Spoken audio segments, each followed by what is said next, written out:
रत्नागिरी शहरातील भटक्या कुत्र्यांचा प्रश्न सुटणार। रत्नागिरी नगर परिषदेच्या वतीनं रत्नागिरी शहरातील भटक्या कुत्र्यांची करण्यात येणार नसबंदी आणि लसीकरण मोहीम।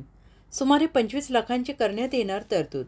रत्नागिरी नगर परिषद कार्यक्षेत्रातील भटक्या कुत्र्यांचे प्राणी जन्मदर नियंत्रण नियमानुसार नसबंदी व लसीकरण करण्यात येणार आहे। रत्नागिरी शहरात सुमारे 5000 भटके कुत्रे आहेत, त्यामुळे नागरिकांना नाहक त्रास सहन करावा लागत आहे आणि यामुळे हा उपाय राबवण्यात येणार आहे। पशुवैद्यकीय अधिकारी यांची नेमणूक करून त्यांच्या मार्गदर्शनाखाली ही नसबंदी मोहीम राबवण्यात येणार असल्याची माहिती नगर परिषद सफाई विभागामार्फत देण्यात आली आहे।